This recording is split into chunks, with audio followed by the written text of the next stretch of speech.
என்ன ஆச்சு என்ன ஆச்சு என்ன ஆச்சு வெக்க கேடு வெக்க கேடு வெக்க கேடு வெக்க கேடு வெக்க கேடு வெக்க கேடு வெக்க கேடு வெக்க கேடு திமுக ஆட்சியில் திமுக ஆட்சியில் திமுக ஆட்சியில் திமுக ஆட்சியில் வெக்க கேடு வெக்க கேடு வெக்க கேடு வெக்க கேடு கேட்கின்றோம் கேட்கின்றோம் கேட்கின்றோம் கேட்கின்றோம் அரசமைப்பு உரிமையை அரசமைப்பு உரிமையை கேட்கின்றோம் கேட்கின்றோம் கேட்கின்றோம் கேட்கின்றோம் கேட்கவில்லை கேட்கவில்லை கேட்கவில்லை கேட்கவில்லை பிச்சை நாங்கள் கேட்கவில்லை பிச்சை நாங்கள் கேட்கவில்லை. தூய்மை பணியாளர்களை பணி நிரந்தரம் செய்ய வேண்டும் என்ற கோரிக்கையை நம்மளுடைய ரிப்பன் பில்டில் மிகப்பெரிய போராட்டத்தை முன்னெடுத்து வெற்றி கண்டார் நம்முடைய அண்ணன் ஆம்ஸ்ட்ராங் அவர்கள்.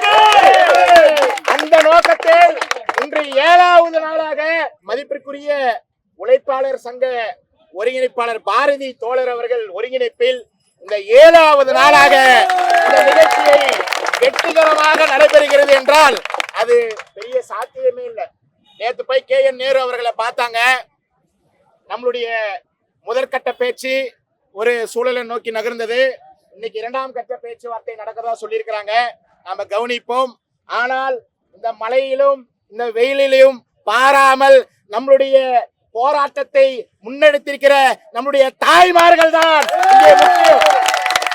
அந்த தாய்மார்களுடைய உழைப்பும் அந்த மதிப்பும் அந்த மாண்பும் இங்க இருக்கிற ஆட்சியாளர்கள் கவனிக்க வேண்டும். மதிப்பிற்குரிய மேயர் பிரியா அவர்கள், இங்க இருக்கிற சேகர் பாபு, இங்க இருக்கிற இன்னும் ஆட்சியாளர்கள் ஏன் மௌனம் சாதிக்கிறீங்க? அதுதான் எங்க எல்லாருடைய கேள்வி. எங்க கேள்வி என்பது இங்க இருக்கிற ஆயிரக்கணக்கான மக்கள் கேள்வி கிடையாது, தமிழ்நாட்டு மக்களினுடைய கேள்வி அது. அந்த கேள்வியை நாங்கள் உரத்த குரலில் எழுப்புவோம். அதுதான் சொல்லி மதிப்பிற்குரிய நீலம் பண்பாட்டு மையம் நிறுவனர் அண்ணன் பா ரஞ்சித் அவர்களுடைய தலைமையில் நாங்கள் இங்கே வந்திருக்கிறோம். அவர் அனுப்பி வைத்தார். நீங்க போய் அங்க மக்களோட மக்களா இருங்க. 7 நாள் ஆச்சு. அவங்க என்ன சூழல் இருக்கிறாங்க, அடிப்படை சிக்கல்கள் எதா இருந்தாலும் நீங்கள் நிவர்த்தி பண்ணி கொடுங்கன்றதுக்காக தான் மதிப்பிற்குரிய அண்ணன் ஜெயக்குமார் இயக்குனர் ப்ளூ ஸ்டார் இயக்குனர் அண்ணன் அவர்கள் வந்திருக்கிறார். வாசிக்கு பாஸ்கர் நீலம் பதிப்பகத்தினுடைய ஒருங்கிணைப்பாளர் வந்திருக்கிறார். அட்வொகேட் சுரேஷ் வந்திருக்கிறார். உங்களுக்கு தெரியும் நம்மளுடைய அன்பு சகோதரர் புளியந்தோப்பு மோகன் வந்திருக்கிறார். அண்ணன் வந்திருக்கிறார். சந்திர பிரதர் வந்திருக்கிறார். மற்றும் இங்க இருக்கிற நம்மளுடைய கானாவின் சிகரகான 2 நபர்கள், நம்மளுடைய சென்னை மாவட்ட ஒருங்கிணைப்பாளர்கள் Parthiban brother, Manivannan brother, Madan Karthi brother மற்றும் இங்க இருக்கிற விசு பிரதர், இவங்க எல்லாரும் இங்க வந்திருக்கிறாங்க. KC ரஞ்சித்குமார்ல இருந்து, கண்ணன்ல இருந்து, ஷாம்லால் கேரளால இருந்து அவர் வந்திருக்காரு. அவருக்கு ஒரு நன்றியை தொடர்ந்து நம்மளுடைய உரிமைக்கான குரலில் நீதிக்கான அந்த போராட்டத்தில் நம்மளுடைய அந்த தூய்மை பணியாளர்களுடைய அந்த ஆதங்கத்தை அந்த குரலை நாம் அனைவரும் ஒன்றிணைந்து போராடுவோம். அந்த போராட்டத்தில் நாளை முதல்ல இன்னும் 100 நாள் ஆனாலும் நாம் இங்கிருந்து போராடுவோம் என்று சொல்லி நான் விடைபெறுகிறேன். 7 நாட்களாக தனது அடிப்படை உரிமைக்காக போராடி கொண்டிருக்கிற அனைத்து தாய்மார்களுக்கும் ஜெய்பீம் கலந்த வணக்கம். அதாவது ஆட்சியில் இல்லாத போது ஒரு வாக்குறுதியும் ஆட்சிக்கு வந்த பிறகு அதை மாற்றி சொல்வதும் தான் திராவிட மாடலாக இருக்குது. அதாவது அரசியலமைப்பு சட்டப்படி ஆட்சிக்கு வர்றதுக்கு முன்னாடி தேர்தல் வாக்குறுதியாக கொடுத்து ஏமாற்றிக்கிறாங்க. நாங்கள் ஆட்சிக்கு வந்தால் உங்களுடைய பணி நிரந்தரமாக்கப்படும் வாக்குறுதியை கொடுத்து திரும்ப ஆட்சிக்கு வந்தவரவு இந்த மக்களை அப்படி கண்டுக்கலாமல் இருப்பது மிகவும் வருத்தம் அளிக்கிறது. ஆக்சுவலி இங்கே பார்த்தீங்கன்னா தமிழக முதல்வர் சேகர் பாபுவா அல்லது ஸ்டாலினா அப்படிங்கிறது தெரில. ஸ்டாலின் இப்போ ஒரு பொம்மை முதல்வராக இருக்கிறாரு, சேகர் பாபு தான் எல்லாமே செயல்படுத்துகிற இடத்துல இருக்கிறாரு. ஆனால் மாநகர ஆட்சி மேயர் இந்த பாதையில் தான் எல்லா அரசு உயர் அதிகாரிகளும் போயிட்டே இருக்கிறாங்க. ஆனால் யாருக்கும் கண்ணு தெரியலை, கண்ணு தெரியாமல் போகிறாங்க. நல்ல வேலையாக அவங்களுடைய ஓட்டுநருக்கு கண்ணு தெரியறதுனால கரெக்டாக கொண்டு போகிறாங்க. இல்லைனா எங்கேயே ஆக்சிடென்ட் ஆகி போயிடுவாங்கன்னு நினைக்கிறேன். ஏன்னா இவ்வளோ 7 நாளாக ஒரு போராட்டம் நடந்துக்கிட்டு இருக்கு, கண்டுக்கிறாமல் காது கேட்காமல் இருக்கிறாங்க. நேற்று கூட முதல்வர் அவருடைய இணையதள பக்கத்தில் ஒரு செய்தி போட்டிருந்தார். அதாவது இணையதள இதழில் ஒரு பழம்பெரும் நடிகை அவரை பார்க்கணும் அப்படின்னு சொல்லியிருந்ததுனால அவங்க நேராக அவங்க வீட்டுக்கு போய் பார்க்குறாரு முதல்வர். அவ்வளோ ஒரு கண்ணியமாக கொடுத்த வாக்குறுதியை நிறைவேற்றக்கூடிய இடத்துல ஒரு செய்தியாக வந்ததா இதில் படிக்கக்கூடிய இதெல்லாம் படிக்கிறார் அப்படிங்கிறது ரொம்ப ஒரு நல்ல விஷயம்தான். ஆனால் நீளம் இதெல்லாம் இருக்கு, அதெல்லாம் படிக்கிறாருன்னு தெரியல. அதெல்லாம் படிச்சிருந்தா கொஞ்சம் உணர்ச்சி பூர்வமாக செயல்படுவார்னு நினைக்கிறேன். அந்த இதில் பார்த்து செயல்படக்கூடிய முதல்வர் 7 நாட்களாக சென்னையுடைய மைய இடத்துல ஒரு கார்பரேஷன் ஆஃபீஸுக்கு இதில் முன்னாடி ரிப்பன் பில்டிங் முன்னாடி 7 நாட்களாக தங்களுடைய நியாயமான கோரிக்கையை வலியுறுத்தி போராடக்கூடிய இந்த மக்களை கண்டுக்கலாமல் இருப்பது வந்து மிகவும் ஒரு வருத்தமளிக்கு செய்தியாக இருக்குது. இது திராவிட மாடல் ஆட்சியா இல்லை கார்பரேட்டுகளின் பணியாட்கள் ஆட்சியா அப்படிங்கிற ஒரு மிகப்பெரிய கேள்வி இருக்குது. எனவே மாண்புமிகு முதல்வர் அவர்கள் இந்த மக்களின் நியாயமான கோரிக்கைக்கு செவிசாட்சி அவங்களுடைய பணி நிரந்தரம் என்கிற கோரிக்கையை நிரந்தரமாக்க வேண்டும். தனியார் மையம் ஆக்குவதை கைவிட வேண்டும். தனியார் மையம் என்பது சனாதன ஆட்சியை செய்து கொண்டிருக்கிற பாஜகவுடைய ஐடியாலஜி. அந்த ஐடியாலஜியை திராவிட மாடலும் செஞ்சால் திராவிட மாடலுக்கும் சனாதனமாக செயல்படக்கூடிய பாஜகவுக்கும் என்ன வித்தியாசம் என்கிற ஒரு கேள்வி எழும். அதனால் இந்த நியாயமாக முறையில் போராடி கொண்டிருக்கும் தூய்மை பணியாளர்கள் மக்களுடைய அடிப்படை கோரிக்கையை நிறைவேற்ற வேண்டும் என்று தமிழக அரசை நாம் கேட்டுக்கொள்கிறோம். என் பேர் வினோத். நான் 15 வருஷமாக நான் துப்புரவு பணியாளர்லாம் வேலை செஞ்சுன்னு இருக்கிறேன். நாங்கள் வந்து ஒரு நம்பிக்கையின் பேரில் தான் என் குடும்பம் நல்லா இருக்கும்னு சொல்லிட்டு தான் நாங்கள் வந்து இந்த தூய்மை பணியாளர்கள் நாங்கள் வேலை செஞ்சுன்னு இருக்கிறோம். 15 வருஷமாக நாங்கள் வேலை செஞ்சுருக்கிறோம். வர்தா புயல், தடா புயல், கொரோனாவில் நாங்கள் எவ்வளோ கஷ்டப்பட்டுருக்குறோம். எங்களுக்கு க்ளோஸ் கூட கொடுக்க மாட்டாங்க, அந்த துணி கூட கொடுக்க மாட்டாங்க எங்களுக்கு போடுறதுக்கு. ஆனால் அதிகாரியும் முதலமைச்சர் எல்லாருமே நல்லா ட்ரெஸ்ஸு போட்டுப்பாங்க, மாஸ்க் போட்டுப்பாங்க, பாதுகாப்போடு வருவாங்க. எங்களுக்கு எதுவுமே கூட இல்லாமல் நாங்கள் போய்ட்டு அந்த குப்பை அள்ளுவோம். அந்த கொரோனா வீட்டில் போய் நாங்கள் குப்பை எடுத்துகிட்டு வருவோம். நாங்கள் எந்த ஒரு பாதுகாப்பும் இல்லாமல் நாங்கள் லீவே போட மாட்டோம். கொரோனா டைமில் எல்லோரும் நாங்கள் போய் கஷ்டப்பட்டு இருக்கிறோம். ஆனால் அதிகாரி அவங்க எல்லாம் ஃபுல் பாதுகாப்போடு வருவாங்க. வீட்டை விட்டு வெளியே வர மாட்டாங்க. அப்படி வந்தாலும் பாதுகாப்போடு தான் வருவாங்க. நாங்கள் அவ்வளோ கஷ்டப்பட்டுருக்கோம். கொரோனா டைமில் எங்களுக்கு முதலமைச்சர் அவர்கள் கடையை ஊற்றுறாங்க 2021. நான் ஆட்சிக்கு வந்தால் உங்களுக்கு பணி நிரந்தரம் செய்கிறேன் அப்படின்னு சொல்லிட்டு. ஆனால் இது வரைக்கும் எந்த ஒரு பதிலும் இல்லை. மேயர் அவர்களும் சேகர்பாபு அவர்களும் எல்லாரும் வராங்க, பின்னாடி அப்படியே பின்கேட்டு வழியாக போயிடுறாங்க. இந்த முதல்வன் படம் பார்த்தீங்களா? எல்லாம் இந்த பாத்ரூமில் போய் ஒளிவாங்க பார்த்தீங்களா? அதுமாரி ஓடி போயிட்டு ஒளிகிறாங்க எல்லாருமே. இது வரைக்கும் எந்த ஒரு பதிலும் இல்லை எங்களுக்கு. பாவம் 6 நாட்களாக 5 பெண்கள், அதாவது சிங்க பெண்கள் தான் சொன்னாங்க, அவங்கள வந்து உண்ணாநிலை போராட்டம் பண்ணாங்க. உண்ணாநிலை போராட்டம் பண்ணி ஜிஓ பாஸ் பண்ணாங்க. ஜிஓ பாஸ் பண்ணிவிட்டு அந்த ஒரு நைட்டில் ஜட்ஜை மாற்றினாங்க. ஒரு நைட்டில் ஜட்ஜை மாற்றிட்டு எங்களை பாருங்கள் 2000 மக்கள்கிட்ட எல்லாம் பாவம், எல்லாம் லேடிஸுங்க, எல்லாம் விதவை பெண்களுங்க, எல்லாம் இந்த சம்பளத்தை நம்பி தான் எல்லாமே குடும்பத்தை பார்த்துன்னு இருந்தாங்க எல்லாருமே. நாங்களாம் எல்லாமே இந்த ஒரு வேலையை நம்பி ஒரு பர்மனெண்ட் பண்ணிட மாட்டாங்களா, எங்கள் குடும்பம் புள்ள குட்டிங்க நல்லா இருந்துடாதா அப்படின்னு சொல்லிட்டு தான் எல்லோரும் கஷ்டப்பட்டாங்க. அவங்களுக்கு வந்து இந்த 23,000 ரூபாய் சம்பளம் வாங்குறது கண்ணு பொருட்களை போலகுது. எங்களை கான்ட்ராக்டில் தள்ளி விட பார்க்குறாங்க. ராம்கி கிட்ட அவன் வந்து 16,000 ரூபாய் 17,000 ரூபாய் சம்பளம் தரேன்றான். எதுக்கு 16,000 17,000? நாங்கள் 23,000 ரூபாய் சம்பளம் நாங்கள் வாங்கினோம். வாங்கிட்டு எதுக்கு நாங்கள் 17,000 ரூபாய் வாங்கினோம் நாங்கள் சொல்லுங்கள்? இவங்க பாதி பணம் இவங்க அடிச்சுன்னு போகிறதுக்கா? 2,500 கோடி எங்களை விற்க பார்க்குறாங்க. எங்களை இவங்க நல்லா மாளிகையும் எல்லாம் கட்டிக்க பார்க்குறதுக்கு, எல்லாம் இவங்க பணம் சம்பாதிக்கிறதுக்கு எங்களை விற்க பார்க்குறாங்க. எதுக்கு எங்களை விற்கிறீங்க? நாங்கள் ஏழைங்க, நாங்கள் கஷ்டப்படுற ஜாதிங்க. நாங்கள் கஷ்டப்படுறோம். பாருங்கள் எல்லாருமே எவ்வளோ கஷ்டப்படுறாங்க பாருங்கள். 7 நாளாக கஷ்டப்படுறாங்க. சோறு தண்ணி இல்லாமல், தூக்கம் இல்லாமல். 2 நாளைக்கு முன்னாடி சரியான மழை. அந்த மழையில் கூட எல்லாம் உக்காந்து எங்கேயும் மழையில் உட்காந்து மழையிலையும் வெயிலையும் கஷ்டப்படுறாங்க.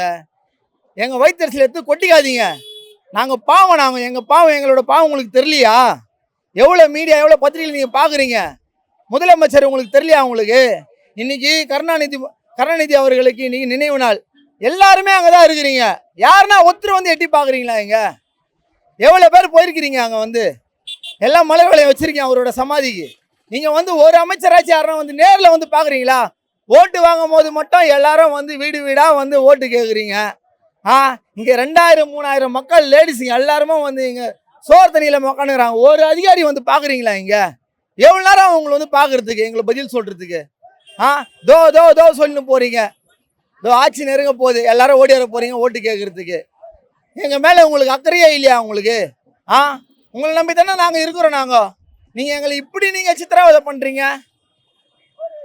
எங்களுக்கு தயவுசெய்து எங்களுக்கு பர்மனெண்ட் ஆர்டர் கொடுங்க எங்களுக்கு. நாங்கள் உங்களை நம்பி தான் இருக்கிறோம். நாங்கள் எல்லாருமே நாங்கள் பாவம், நாங்கள் ஏழை.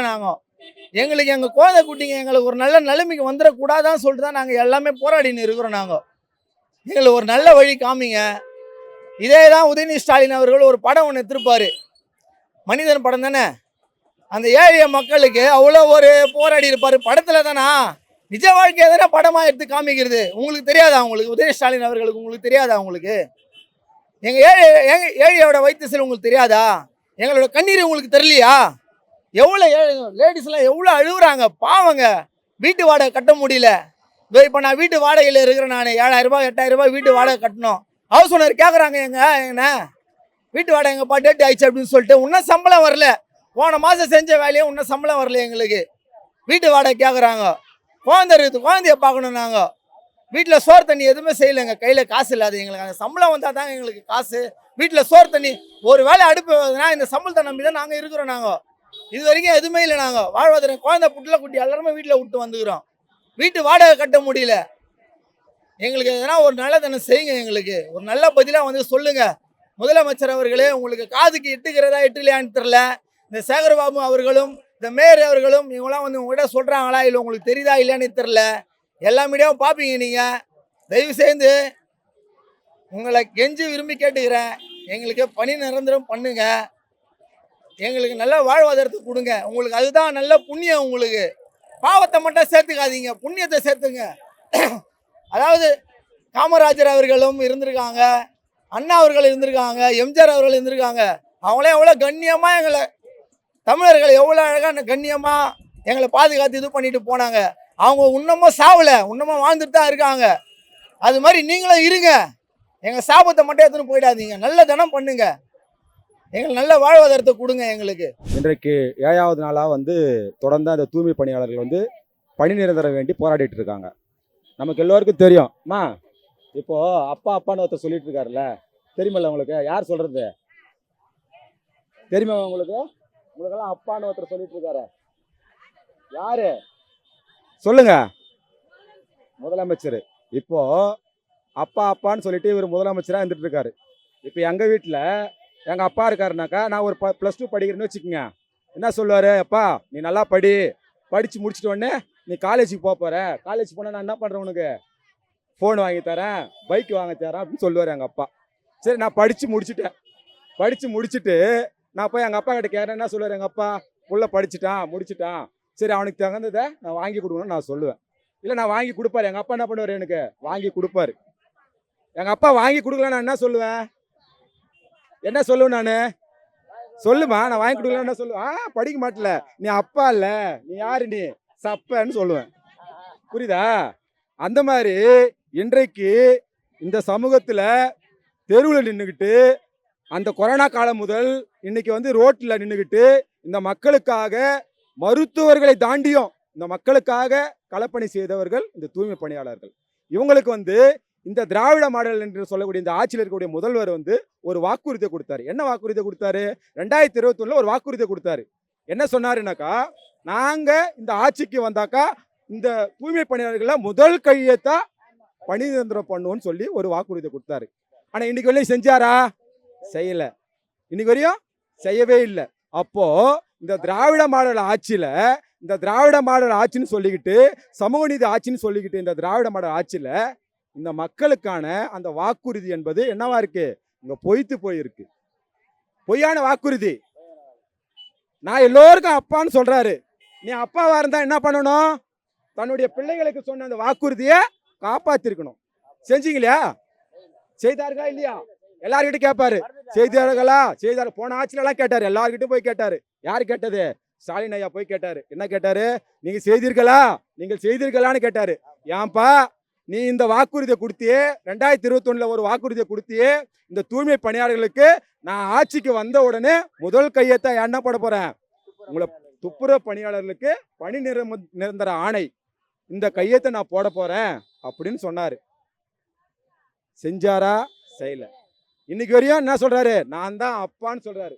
ஒரு அப்பனா இருக்கக்கூடிய நபர் இன்னைக்கு இந்த மக்கள் வந்து நீங்க எல்லோருக்கும் அப்பான்னு சொல்றீங்க. நீங்க அப்பா ஸ்தானத்திலிருந்து ஒரு வாக்குறுதியை நீங்க கொடுத்துருக்கீங்க. ஆனா இன்னைக்கு ஏன் இந்த மக்கள் வந்து ரோட்ல உட்காந்துட்டு போராடிட்டு இருக்காங்க? 7 நாளா போராடிட்டு இருக்காங்க. 7வது நாளா இன்னைக்கு போராடிட்டு இருக்காங்க இந்த மக்கள். இன்னைக்கு வரையும் ஏன் வந்து நீங்க இந்த போராட்டத்துக்கு வந்து செவி சாய்க்காம இருக்கீங்க? என்ன காரணம்? உங்களுடைய ஒட்டுமொத்த சிங்கார சென்னை இந்த சிங்கார சென்னை யாரால் உருவாக்கப்பட்டது? எங்களால் உருவாக்கப்பட்டது. இந்த சேரி மக்களால் உருவாக்கப்பட்டது. இந்த சிங்கார சென்னை நீ சொல்றல, சிங்கார சென்னை இன்னும் 3 நாள் போட்டோம். இந்த போராட்டம் 3 நாள் போனா என்ன ஆகும்? சிங்கார சென்னையா இருக்காது, நாரி போன சென்னையா இருக்கும். அதுக்கு காரணமா யார் இருக்க போற? இந்த திராவிட மாடல் ஆட்சின்னு சொல்லக்கூடிய முதல்வர் ஸ்டாலின் இருக்க போறாரு. சமூக நீதி ஆட்சி எடுத்தோடனே சமூக நீதி ஆட்சி இன்னைக்கு நடந்துக்கிறது சமூக நீதி ஆட்சியா? சொல்லக்கூடிய வாக்கை நீ வந்து காப்பாத்திருக்கிறியா? சமூக நீதி ஆட்சி இல்ல, சமூக அவலங்களை உருவாக்கக்கூடிய ஆட்சியா தான் இன்னைக்கு இருந்துட்டு இருக்கு.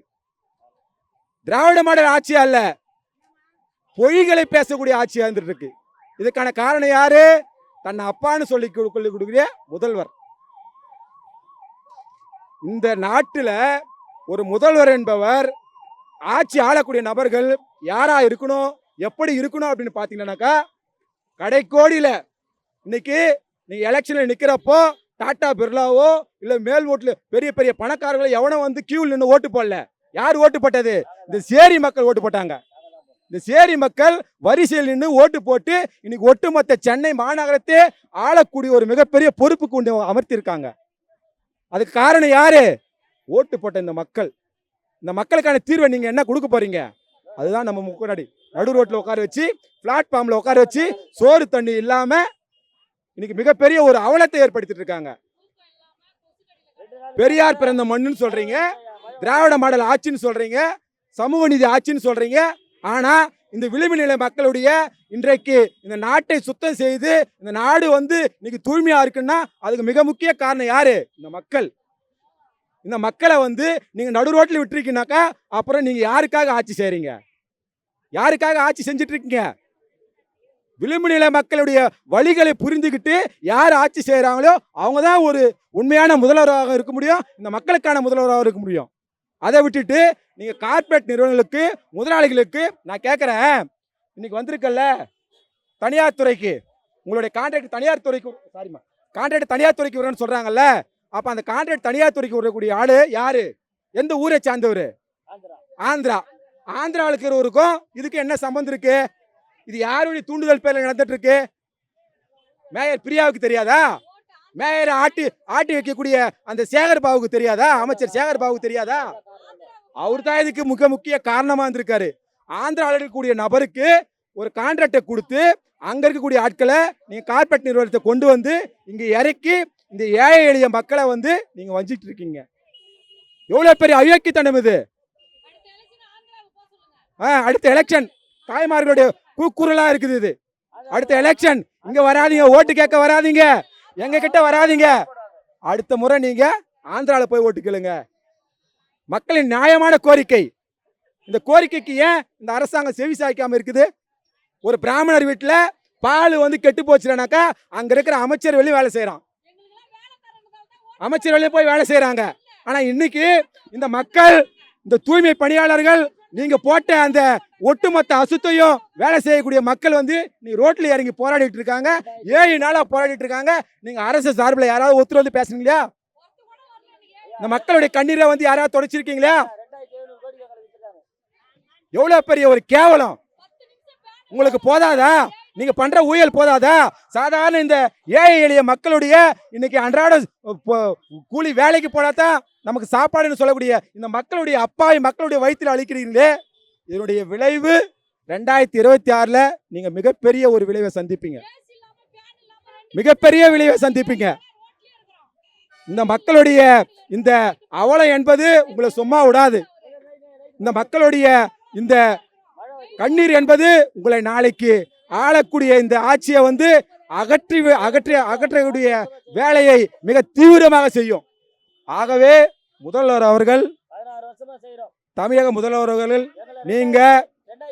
நீங்க பெரியார் வழியில் ஆட்சி செய்யறேன்னு சொல்றீங்க, திராவிட மாடல் ஆட்சின்னு சொல்றீங்க, சமூக நீதி ஆட்சின்னு சொல்றீங்க. இந்த எளிய மக்களுடைய வழிகளை புரியாமல் முதலாளிகளுக்கும் கார்ப்பரேட் நிறுவனங்களுக்கும் நீங்கள் கைக்கூலியாக செயல்பட்டீர்கள் எனில் அடுத்த எலெக்ஷன்ல எங்க தாய்மார்கள் எல்லோரும் காத்துட்டு இருக்காங்க. அடுத்த எலெக்ஷன்ல நீங்க என்ன பண்ணுவீங்க? வீட்டுக்கு போக வேண்டிய காலம் மிக விரைவில் காத்துட்டு இருக்கு. காத்துட்டு இருக்கு. நீங்க வர்றப்போ, நீங்க வீதியில வர்றப்போ உங்க ரோட்டை பெருக்கணும். உங்களுக்கு எல்லாத்தையும் உங்க புள்ள பொட்டுக்கு இருக்கக்கூடிய எல்லா வித தூய்மை பணியும் நாங்க செய்யணும். ஆனா எங்களுடைய வழிகள் இருக்கிறப்போ, நாங்க எங்களுக்கான உரிமைகளை கேட்கிறப்போ நீ வரமாட்டேன்னா அப்ப நீ யாருக்கான முதல்வர்? நீ மக்களுக்கான முதல்வரா, யாருக்கான முதல்வர்? இந்த பணியாளர்களுடைய இந்த கோரிக்கையை மிக விரைவில் மு.க. ஸ்டாலின் அவர்கள் மிக விரைவில் தீர்க்க வேண்டும். இன்றைக்கு 7 நாட்களாக போராடி கொடுக்கின்ற இந்த தூய்மை பணியாளர்களுடைய பணி நிரந்தர போராட்டம் வெற்றி பெற செய்ய வேண்டும் என்று கூறி, இந்த போராட்டத்திற்கு நீலம் பண்பாட்டு மையம் உறுதுணையாக நிற்கும் என்பதை இந்த நேரத்தில் தெரிவித்துக் கொண்டு வாய்ப்புக்கு நன்றி அளித்த உங்களுக்கு நன்றி கூறி விடைபெறுகிறேன். நன்றி, வணக்கம். ஜெய் பீம்.